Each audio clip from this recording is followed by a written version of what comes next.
we continue our learning and development presentations, our pang-fifth na si Madam, presenter bring forward the proposal focused on strengthening teachers' growth and professional practices.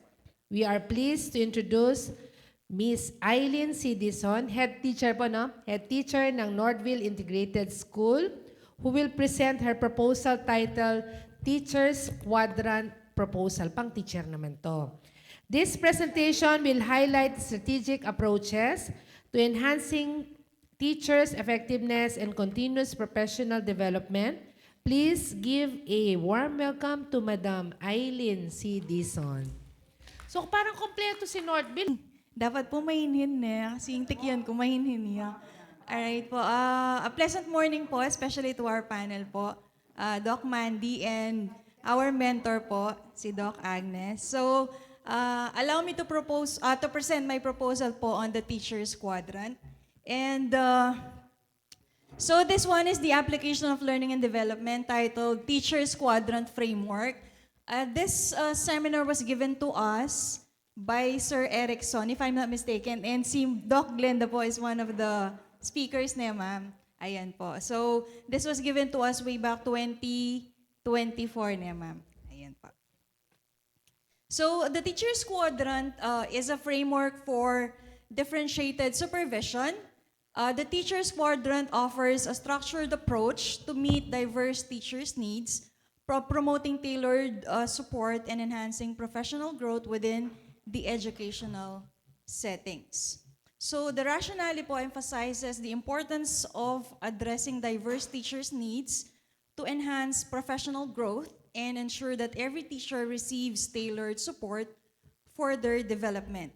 Now this rationale is anchored to the different legal frameworks of the Department of Education. One is the DepEd Order number 42, Series 2017, implementation of the Philippine Professional Standards for Teachers, which provides guidelines for the implementation of the Philippine Professional Standards for Teachers and outline the process of professional development for educators. And another is the Republic Act number 10533, the Enhanced Basic Education Act of 2013, which mandates the continuous teacher professional development to enhance the quality of basic education and improve students' outcomes. And we will also be leveraging the DepEd Order 35 Series 2015, which is the LAC sessions po. And then the Teacher Quadrant framework promotes targeted support, fostering collaboration and growth among educators in diverse contexts. Now, the objectives po of these L&D is, number one, to assess teachers' performance using structured rubric and quantify scores for each quadrant. Next po is to analyze and compare performance data based on demographic factors such as the grade level, subject handled, and the years of service. And the next po is to determine the gap between desired performance standards on what should be and the current performance level or the what is actual. Next po, classify teachers into performance bands and highlights high-performing and low-performing individuals for targeted interventions. And lastly, provide actionable recommendations based on findings to enhance teachers' performance and promote professional growth and achieve organizational goals. Now, the intervention strategies po, we have the mentoring programs, which will match the experienced teachers with novice teachers, providing professional, personalized guidance, fostering professional relationships, and enhancing teaching practices through collaborative learning experience. And then the next one po is the professional development. It's a professional development workshops which will focus on specific skills and techniques, encouraging teachers to engage in continuous learning and improve their instructional strategies through targeted training sessions. And then we have peer coaching, involves teachers observing each other's classrooms, sharing feedbacks and best practices, which promotes a culture of support and collaborative improvement in the teaching effectiveness. So the effective methods for teacher development, mentoring as a key strategy, implementing the teacher's quadrant po enhances the teacher effectiveness. And then the key participants po of this proposal are the teachers, the supervisors, and the school administrators po. And then, continuous monitoring of teacher development po. Gathering data is essential for measuring progress and ensuring effective support. And then I have here po the work plan. The phase 1 po, the assessment. So we will be assessing the teacher's performance. So gathering data to identify teachers' needs and gaps. And then the phase 2 po, providing targeted professional development and resources. And then 3, the implementation po, applying the framework, instructional supervision with support. And then the evaluation po, assessing the effectiveness of the implemented strategies. And lastly po, the sustainability, so ensuring the continued support and resources for teachers. And then yung cost estimate po, yung regular po na lack budget po. So that's all po. Thank you so much.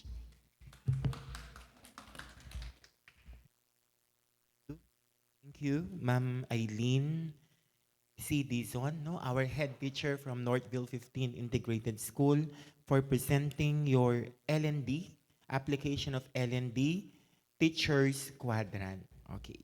So, before I give my comments, ma'am, I saw your certificate of training or participation, and you used the certificate on empowering school leaders, mastering differentiated supervision for instructional excellence.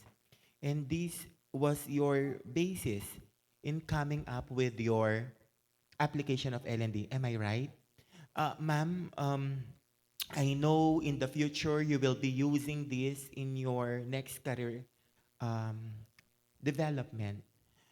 Please ensure that your certificate should be accompanied by an IDP, Individual Development Plan. Okay po. No, kasi umuupo pa ako sa ranking. Kapag wala yon, kahit meron kang ganito, accomplishment pirmado ng superintendent, mazizero ka. I-note mo, ma'am, yun, no? Okay po. Ano Noted. to? Out of concern lang, Yes no? po. Kasi kahit napakaganda niyan, pirmado lahat, wala kang IDP na naka-align ang application of learning and development mo sa individual development needs mo, wala. Kasi yun yung unang-unang titingnan. Noted. Thank No, you po. i-check mo yun, no, Yes, ma'am? Sayang kasi baka ginawa mo yan, hindi mo man, no? Okay, sige. Now, very interesting your L&D. Kapag sinabi kasi nating teacher's quadrant, we have 4, right? Ano kasing una?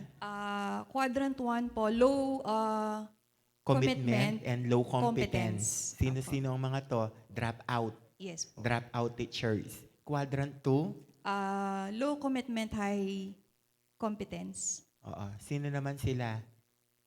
Analytical. Yes po, analytical. Pangatlo, Pangatlo po, high, high commitment, low performance. competence. Ay, sorry, competence. O, yes. sino ang mga yan?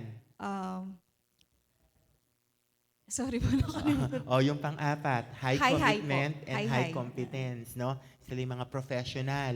Oo, gusto ko yan kasi yan yung lagi kong sinishare sa mga instructional leaders, kamukha mo na head teachers. So, I appreciate for considering this topic, and you know what, Ma'am Eileen, this topic is very relevant to your KRA, head teacher. Kailangan talaga ito yung tingnan mo. You have to look into your teachers. You have to profile your teachers so that you can give, no, the appropriate technical assistance Okay? So, since this is a proposal, di ba? Heto ngayon ang titignan ko comes implementation, ma'am. Number 1, dapat lilitaw sa results mo yung assessment ng teacher performance. Yun yung una. Number 2, yung demographic factors nila. Ano yung mga demographic factors na i-consider mo? Grade Education, level, length of service length po. of and- service, performance rating. Yes po. Consider mo ang mga yan, no? And then trainings attended. Please consider that. And then, determine the gap. Ito yung gusto ko. Ano yung standard, performance standard, at ano yung current performance nila? Lilitaw yan sa magiging implementation mo, no? And then, sino-sino yung mga high-performing? Sino yung nasa quadrant 4? Sino yung nasa quadrant 1 at quadrant 2? Na yun yung nasa objective 4 mo. And objective 5 will be the contribution of your application of LND. No? So very interesting and kumpleto, even attachment. All I can say is congratulations. Thank you so much po.